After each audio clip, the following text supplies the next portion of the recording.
connosco. Irmã, Aqui a baixo.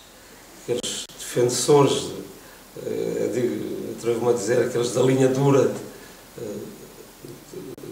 da defesa do canto alentejano em que querem afirmar o canto só como sendo um canto a vozes e que para eles deverá existir um divórcio absoluto entre um instrumento musical e o canto alentejano. Pronto, eu posso aqui referir a alguns exemplos em que fazem com que isso, na realidade, não possa ser, porque relatos que eu ouvi aqui das pessoas mais velhas cá de Serpa, em que músicos da terra, filarmónicos inclusivamente com instrumentos de sopro, iam esperar os ranchos que vinham do campo ao fim da tarde, quando acabavam as ceifas. Olha, ali da zona tal vê um rancho lá de tal parte, e eles chegavam, iam ali, por exemplo, ali para trás do jardim, esperavam que aquele rancho chegasse, depois com guitarras, acordeões, o meu pai ia tocar saxofone, acompanhavam o rancho e dizem as pessoas na altura que eram os cantos mais lindos que se ouviam em Serpa.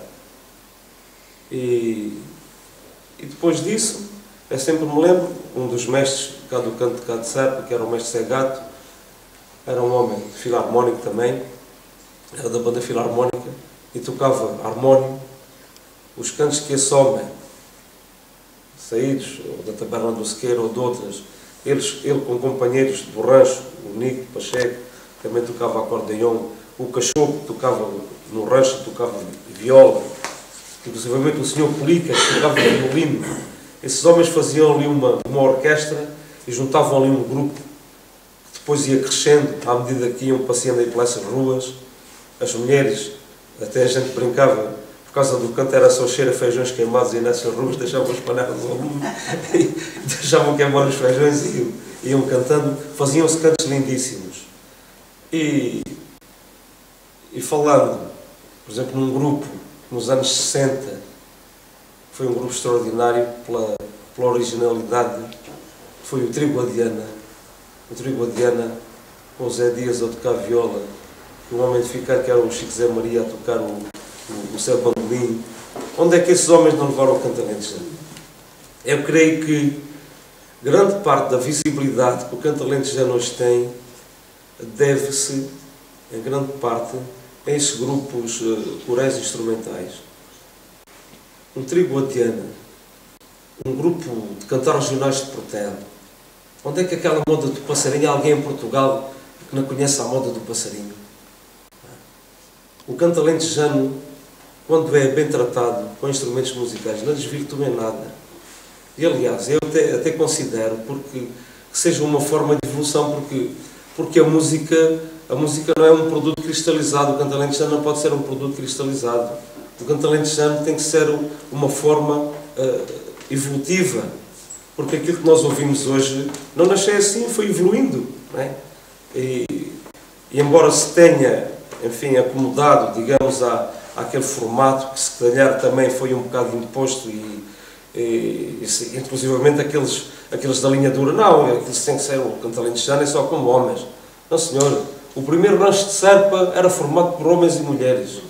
Há fotografias, um grande musicólogo da altura, as primeiras referências em termos de musicologia, um senhor chamado Rodney Galop, ouviu um rancho de Serpa em 1931 ou 32, em Lisboa, e ficou espantadíssimo com o género de música que era cantar. Em 61? Em 1931. Ah, 31. Ou 32, por aí. No princípio dos anos 30. O nosso grupo nasceu em 1923. E então, foi depois. Esse senhor veio a Serpa e veio e fez uns trabalhos, inclusive editou em pautas e tudo, sobre os cantares de Serpa. Portanto, homens e mulheres. E é claro que depois, durante o evoluir do Estado Novo, atribui-se a que as mulheres não seria bem o papel delas andarem a cantar conjuntamente com os homens, e aqui essa falta de liberdade foi muito mais acentuada aqui no Alentejo do que, por exemplo, noutras zonas do país, por razões óbvias e por razões de contestação, porque aqui o Alentejo foi uma zona muito mais contestatária, do que outras zonas do país, e então a repressão fez-se sentir sob diversas formas, e aqui no Alentejo essa foi uma delas. Mas voltando à parte dos instrumentos musicais, pronto, eu estava a falar que esses grupos na realidade deram uma grande visibilidade, e penso que às vezes comparo isto com o fado. Nós o fado, antigamente, ou quer numa tonalidade maior ou numa tonalidade menor, era tónica e dominante, não passava dali, né? E a gente hoje assistimos a que o fado, se não tivesse evoluído, inclusivamente até aqueles instrumentos mais convencionais, que é a viola e a guitarra, que ainda estão presentes, mas já vemos um contrabaixo de cordas, já vemos teclados, já vemos percussões. Quer dizer, se o fado não adotasse esse tipo de linguagem, que o possa tornar assim muito mais universal, eu não sei se o fado, enfim, chegaria às sensibilidades fora do país.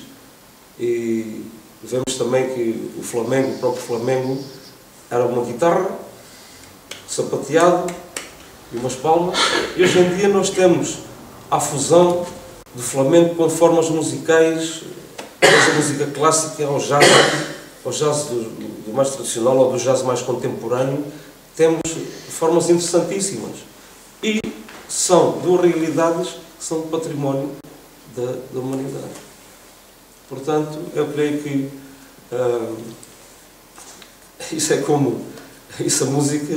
a música é como que a gente fazer um cozinhado. Nós temos lá os temperos todos. Desde que não abusemos do sal, nem abusemos dos diversos ingredientes, com certeza que sairá apetitosa. E neste caso, com este meu grupo que eu tenho, temos a felicidade já de ter levado o canto alentejano a muitas partes. E nós tratamos o canto alentejano conforme aquilo que nos deixaram. Apenas exploramos aquilo que as melodias nos dizem. As melodias permitem fazer determinadas harmonizações e o tornam mais belo. E foi um dos pormenores que o professor Lopes Graça encontrou aqui no canto alentejano, é que melodias, enfim, que embora lentas e à primeira abordagem possam parecer assim sem grandes possibilidades, o professor Lopes Graça, como músico e como compositor, encontrou nessas melodias possibilidades de harmonização fantásticas. E é isso que dá ao canto alentejano uma característica única, e uma característica que fez apaixonar ao longo destes anos todos, fez apaixonar por ele diversos musicólogos e etnólogos, etc. Numa dessas conversas que nós tivemos aqui, alguém falou porque é que se está a ensinar o canto das escolas com instrumentos musicais. Com instrumento, leva o meu acordeão, o meu colega leva uma viola. O porquê? Para já, então como é que a gente transmite a noção de compasso às crianças? Porque o canto alentejano é um canto popular, mas aquilo é música, aquilo tem compassos. Como é que nós instituímos ali a noção de tonalidade, a afinação, isso tudo às crianças? Então é um instrumento, é precioso e na realidade faz com que as crianças se apercebam com mais facilidade do canto. E quanto a mim não é crime nenhum. E as crianças adoram porque eles ouvem uma introdução, entram todos certinhos. E a voz... Por acaso estava presente nesse dia. E a voz deles pronto, educa-se. Porque na altura que ela fez essa questão de porque é que o canto alentejano era nas escolas com música, estava-se a falar na preservação do canto genuíno. Ou seja, incentivar as crianças a irem para os grupos corais. Porque você sabe perfeitamente, não é? Que é muito mais fácil incentivar, se calhar um jovem neste momento, a entrar para um grupo musical derivado da harmonia que a música tem, etc. E então vamos a falar na altura na preservação dos grupos corais. Ou seja, se começar, penso eu, não é? embora não esteja em desacordo, porque eu gosto de ouvir os grupos também musicais, e adoro, tenho um prazer, gosto de ouvir vocês e vários grupos, mas eu também penso um bocadinho que se nas escolas não for encorpada o canto alentejano genuíno, que as crianças começam logo a partir com um objetivo de criar um grupo mais musical do que propriamente um grupo coral. Talvez seja, pronto, uma maneira de alertar esta situação de que maneira é que seria mais fácil incentivar as crianças a cantar nos grupos corais. Agora, o resto do ser mais fácil de ensinar, depois é óbvio que você sabe muito mais do que porque você está a ter muito mais anos disto do que né? E está muito mais dentro do assunto. Quando há uma casa do canto, quando há uma criatura do canto, quando há tudo isso, é que estamos a matar. Eu acho que e esta discussão que está aqui a ter mostra isso, que é, nós apontamos, há aqui uma tensão entre o monolítico, o conservador do canto de uma forma, mas constantemente estamos a apontar para a diversidade. Aquilo que é a história do canto e que é algo que me tem interessado muito, a história do canto e o estudo cancioneiro, o que me aponta sempre é uma profunda diversidade. Estamos a tratar o canto de uma forma não diferente do que muitas vezes acusamos o Estado de não ter feito. O que é que quero dizer com isto, com esta violência da palavra? É que parece que só temos o canto. Parece que só temos o canto no Alentejo. E não temos só o canto. Isto por um lado. Por outro, há aqui uma outra questão, que é: estamos a colocar numa instituição que forma cidadãos não a transmissão, mas o ensino, para a qual construímos regras. Aquilo que eu acho que qualquer um de nós sabe quando estuda a história contemporânea é que aquilo que é a grande mudança do paradigma da nossa história é a formação de cidadãos. O que é uma formação de cidadãos? É tornar-nos iguais, é sermos um número de BI. Levar aquilo que é uma dita identidade para a escola, sem salvaguardar estas partes, estamos a criar uma coluna que é aquilo, e é ensinar canto como podemos ensinar às meninas a bordar, como se ensinava outras coisas. Isso a mim faz-me alguma confusão. Ou seja, no fundo institucionalizamos cada vez mais a instituição da transmissão, ou melhor, do ensino. Se deixa de ser transmissão para ser ensino, faz-se institucionalmente. Isto para mim é algo muito complexo. E depois, o ensino destas práticas, não falo só do canto, não falo só disso, podíamos falar do improviso, podíamos falar de outras coisas. Não tem em conta uma outra diversidade, que é um outro património. Eu lembro que estava há algum tempo a falar com o Castro, lá no Barreiro, e eu fiz aquela pergunta ingênua que é: então, mas porquê é que em Cuba se canta tão lentamente? Que é ingênuo. Não. E ele deu uma resposta interessantíssima, que é para aí que eu acho que também importa, que é um outro património que nós nunca falamos. E ele disse: na Cuba canta-se assim porque nós falamos de forma arrastada.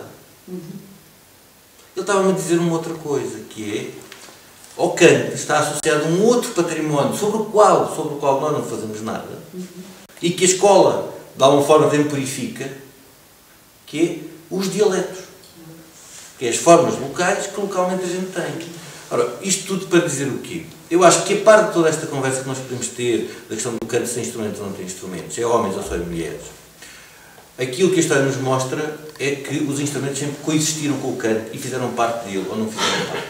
E que as geografias, aliás, aquele texto que ele está de 1902 mostra homens e mulheres a cantar. Mas na tradição que é feita aqui em Serpa, não há, das 60 modas, nenhuma é feita sem instrumentos. E grande parte delas é para dançar. Curiosamente, em sítios onde não há, onde se diz que não havia canto, era onde o canto não tinha instrumentos, que é o caso de Serpa Portal para cima.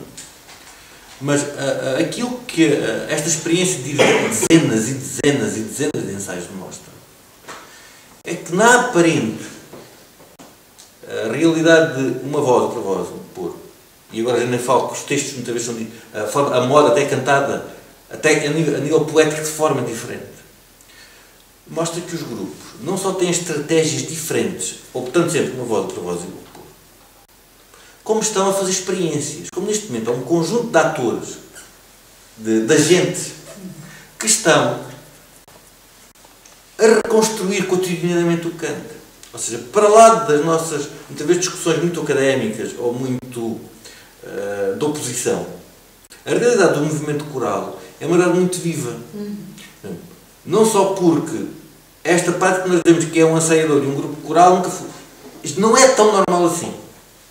Bom, ainda o vosso, assim, aquela coisa que nós temos do ensaiador à frente do grupo coral, na maior parte dos grupos não existe. Por outro lado, muitas vezes as pessoas que hoje estão a ensaiar os grupos são músicos, ou é gente para músicos, que estão a fazer experiências com os grupos corais. Talvez transformá-los em grupos de música popular, se quiser, ou música orfeónica. Ou seja, aquilo que a realidade dos 60, eu já neste momento tenho cerca de 80 grupos visitados, o que é uma coisa extraordinária, muito grande. E aquilo que dá para mostrar é que a aparente igualdade, ou seja, que parece que há ali uma sintonia, não é? O que eles têm em comum é um canto coletivo, uma voz, outra voz e um coro. De resto, e o repertório. o repertório é muito extraordinário, como sabe, há muito tempo que me interessa para aquela coisa que chamei cripto-performance, não é? Ou seja, a partir das letras, o que é que está lá por trás, a nível da história, não é? A grande discussão que existe é, por um lado, se deve-se cantar repertório atrás ou repertório de hoje. Que é uma discussão de cima. Por baixo, essa discussão não existe. Eu já acompanhei de uma das associações do movimento coral, que agrega cerca de 40, 50 grupos corais, onde essas discussões estão. Nos grupos corais, essa discussão não existe. É muito comum, a par de modas para trás que se ouve, e é preciso saber como é que essas modas chegaram aos grupos. Os repertórios são feitos, se a moda é a mesma, as letras, ou seja, as cantigas, são novas, muitas vezes. Por outro lado, aquilo que é mais interessante no meio disto é que isto não se recupera na tradição de ouvir. É nos CDs e nas cassetes. Ou seja, é muito comum pedirem, isto é comum em vários pontos do Alentejo, sabendo nos Ibéria, e eu tenho para aí 15 ou 20 pedidos destes, que é, leva estas cassetes, grave em CD, porque como agora já não temos cassete nos carros, para que os elementos possam ir ouvindo. Ou ouvimos neste CD, ou ouvimos naquele CD. Ou seja, o que nós hoje temos é aquilo que o Bester de Galinha ainda é um exemplo, que é ouviu e transmite. O que temos na maioria dos grupos corais é outra coisa. Ouviu nos discos. Ouviu nos discos. Ou seja, o que me parece aqui importante nisto é um canto coletivo. Como tu bem dizes, é um canto coletivo. Que se identifica ele próprio na sua diversidade como canto alentejano. A questão do ensino na escola, eu acho que é algo que era necessário discutir. Discutir entre instituições, entre pessoas, entre grupos. E isso não está feito. Ou seja, no fundo, o que me parece que esta conversa aqui, se me permite e termino já, é que no fundo o canto alentejano, ao contrário de outras coisas, é um organismo vivo. E por isso permite isto. Sim, claro. Por isso permite isto. E isto é aquilo que é extraordinário. É que ao longo, desde a forma que a gente conhece historicamente, no princípio do século XX, até os dias de hoje, ele sobreviveu a tudo isto. Possivelmente, se a gente puder uma gravação dos anos 20, nada tem a ver com a gravação dos anos 2013, mas nós continuamos como fado. Continuamos a entendê-lo como fado. Mesmo já não sendo nada daquilo que muitas vezes, tipo, o prático que havia nos anos 20 ou outras coisas. E é isso que eu acho, a força do canto, é a sua força de canto coletivo. Porque ao contrário dos outros lados do país, nos outros sítios do país, em que o canto coral está cada vez a ter fragilidades em alguns lugares, o canto alentejano não via candidatura, mas via razões diversas, explodiu. Acha que houve um aumento? Eu acho. Assim, basta saber o nome dos grupos. Ver também devido a uma coisa que eu acho extraordinária. Mas depois do 25 de Abril, sim, mas... Agora sim. Recentemente. Recentemente explodiu. E explodiu devido também a uma outra realidade. É verdade que eu aprendi com o Giacometti. Não com o Giacometti pessoa, sim, mas com o Giacometti filmes. Que é, hoje, os nossos detentores, como nós dizemos, tiveram, nas últimas décadas, um grande movimento de reinstalação no fundo foram colocados em campos, que são os lares, que são os centros de dia. Isto é uma realidade que nós ainda não nos apercebemos na totalidade. E os nossos, digamos, receptáculos do património imaterial, se entendemos como detentores os velhos, porque geralmente esta é a relação que fazemos, estão hoje asilados, como eles muitas vezes dizem. São os utentes dos lares e dos centros de dia. E é muito curioso que em muitos destes grupos corais que eu agora visito, eles formam-se ou nas universidades séniores, ou nos centros de dia, ou então em alguns lares. Ou seja, o investimento que talvez nós vemos nos grupos corais não é é uma realidade também da instituição que motiva o grupo coral. Portanto, ou seja, para mim, assim, o que eu acho muito interessante no movimento coral é, por um lado, esta coisa do canto coletivo e ser um grande reflexo de uma determinada região do país. Ou seja, se a gente quiser entender o que se passa no Alentejo a nível da cultura, a nível da demografia, da questão das instituições, etc., eu acho que o canto é uma boa metáfora para nos entender. E eu acho que, acima de tudo, esta nossa conversa mostra, e temos aqui gerações muito diferentes, com experiências muito diferentes, mostra para lá de tudo isto, mostra vida. E mostra que continua a ter uma existência muito prática, porque eu só termino para contar uma coisa. Eu acho que em Serpa, o movimento em Serpa e mais outros conselhos, o canto tem uma vida bastante saudável.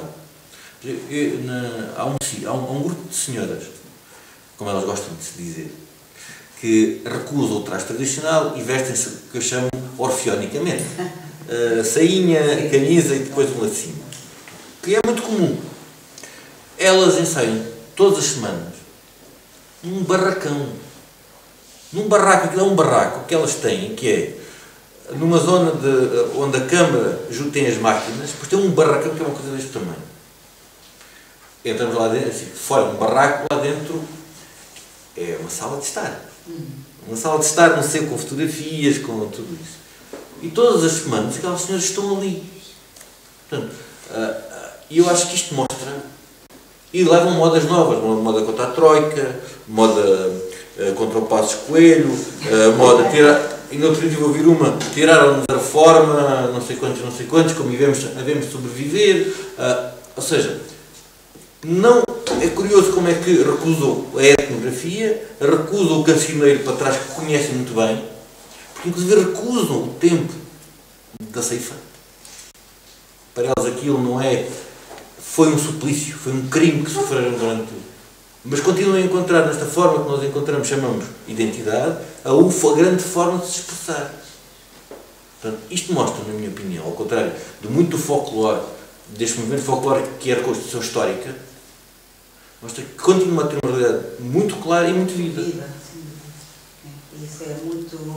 Isso é muito, dá-nos a todos muito alento. De facto, estudo após estudo demonstra que a música pode desempenhar um papel importante em juntar as pessoas. Eu acho que até um colega francês meu, que estudou profundamente uma localidade na Sardanha, que é Castelsardo, o nome dele é Bernard Horta Jacob, e eles têm uma tradição de canto polifónico a 4 vozes, homens, mas são só 4 cantadores.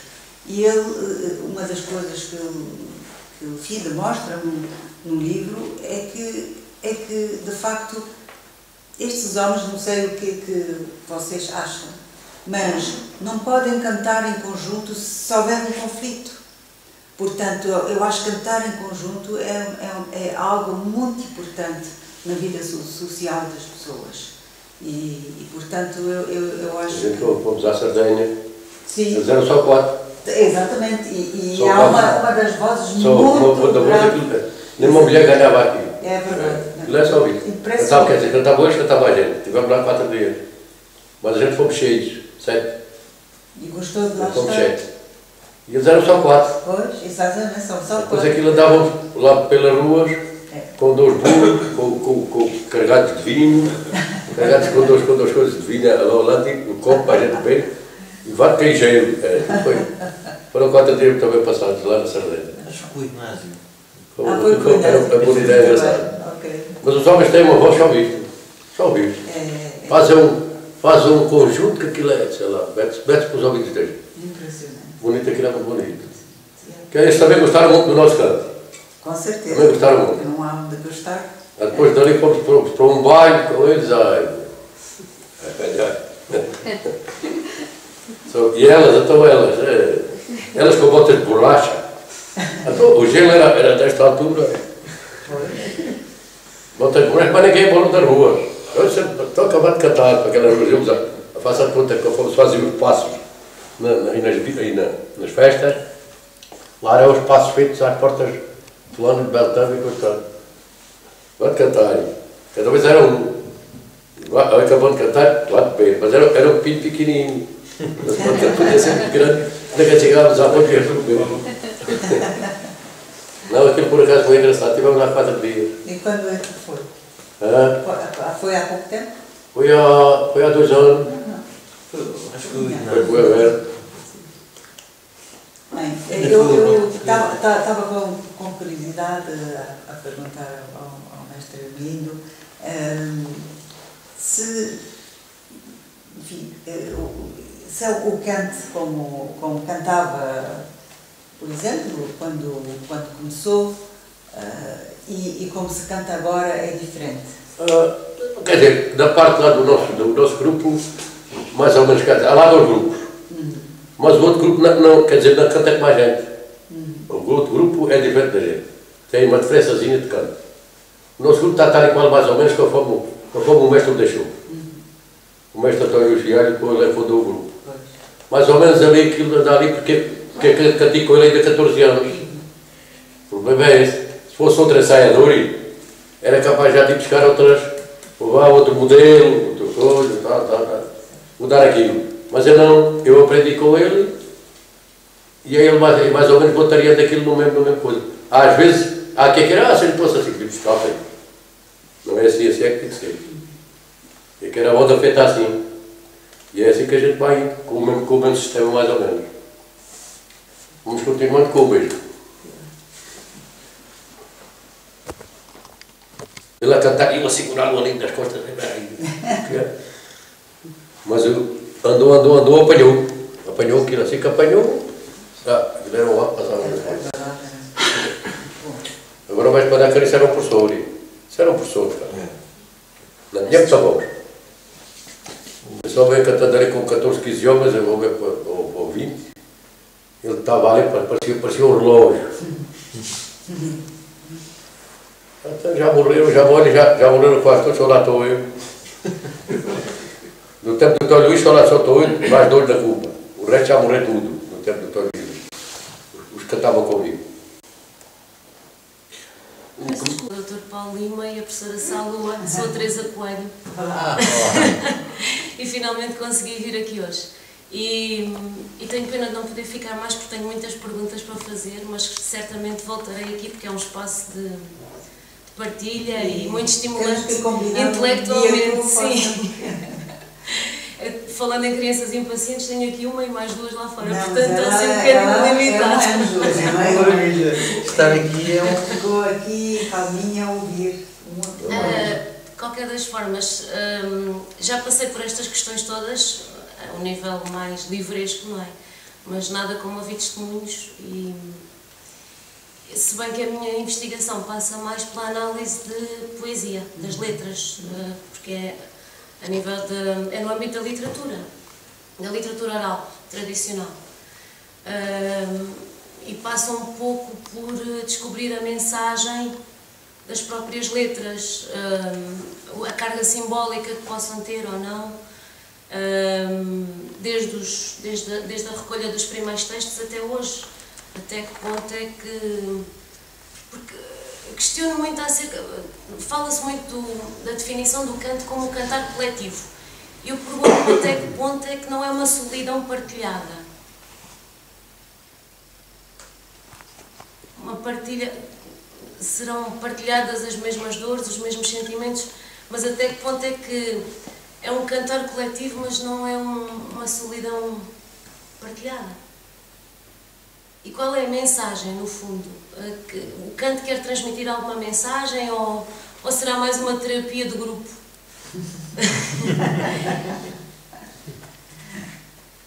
Ou as duas coisas? Ou as duas coisas? Aquilo que o Alentejo nos ensina na história é que é urbano. É um canto coletivo urbano. A questão de se ter desenvolvido, como parece, não é só aqui, de ter permanecido e ter força aqui no canto coletivo urbano, também significa muito daquilo que disse há pouco, não é? Que é a questão do outro, de uma ligação, de um canto coletivo, que me parece uma coisa muito antiga, muito mais do que, tendo em conta os trabalhos do Jordânia e daquela temática, mostra eu vejo, agora, do ponto de vista da história, que o canto coletivo é uma coisa, uma prática urbana, uma prática agregária, não é?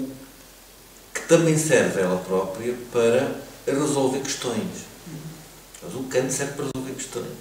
Os cantos de improviso, um trabalho que eu fiz há muitos anos, não da forma como agora estão, que é cantos, digamos, estruturados para estar para espetáculo, é uma forma de resolução de problema. Ou seja, o perdedor ou o ganhador de um canto de improviso era, muitas vezes, tendo em conta o contexto. E eu acho que nós, para entendermos o canto alentejano no seu tempo e hoje, temos que perceber este contexto. Ou seja, não sei se é possível usar as suas palavras no todo, ou seja, porque teríamos sempre que ver o canto nos seus diferentes momentos. É claro que é uma solidão partilhada, mas é também um canto coletivo e gregário.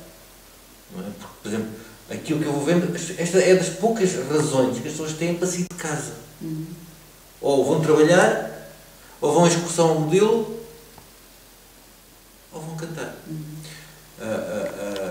E eu acho que o canto, olhando para as suas palavras e meio de muitas conversas que já tivemos, eu acho que aquilo que o canto na escola nos pode dar, a parte de todas as críticas que nós possamos fazer, é dizer, há coisas muito boas que podemos fazer em comum. Exatamente, é isso mesmo. Essa é uma mensagem... Eu acho que esta que é a grande... Podemos aqui discutir, é claro, é assim, eu posso dizer a minha opinião sobre o canto nas escolas ou sobre outra prática qualquer, mas acima de tudo, aquilo que o canto na escola nos pode ensinar é que, para lá do telemóvel, para lá do iPad, para lá do não sei o quê, para lá da conversa coletiva chat digital cada vez mais temos, há coisas.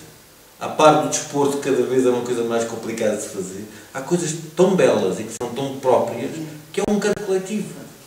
Portanto, aquilo, sempre que vou, e agora, uma das coisas que quero aqui expor, quando vou ter com os grupos corais, uma das coisas que eu digo é, olha, nós na Casa do Canto não queremos saber do vosso repertório, se vestem ou não tradicionalmente, se cantam muito bem ou menos muito bem. A nós o que nos interessa é que continuem a cantar e cada vez mais aqui. Porque eu acho que esta aqui é aqui a grande... E aquilo que eu acho que tudo nós nos falamos, seja em contexto escolar, seja em contexto informal, é que continuamos a ter uma prática que combate aí sim a solidão. E para mim, esta história que contei há bocado da aldeia do Ronquenho, eu acho que é um exemplo fantástico, que é que aqueles homens continuam a querer estar juntos, aqueles homens e as mulheres continuam a querer estar juntos quando lhes tiraram o posto de saúde, a creche, o não sei o quê, continuam a querer estar juntos. E o canto é a sua expressão. E eu acho que isto ensina-nos muito sobre o valor da tradição para essas pessoas. Sim, com certeza. Que é também uma arma. Claro, com certeza. Gira lembranças do meu amor, que abala segunda-feira, que abala segunda-feira, na segunda-feira à tardinha, e o Kleber que também cheira, e o Kleber na garrafinha. Era aquela moda. Oi, lá vai assobiar, lá vai o meu lindo amor, para a vida militar, para a vida militar, para aquela triste vida. Lá vai o comboio, lá vai, leva pressa na subida, leva pressa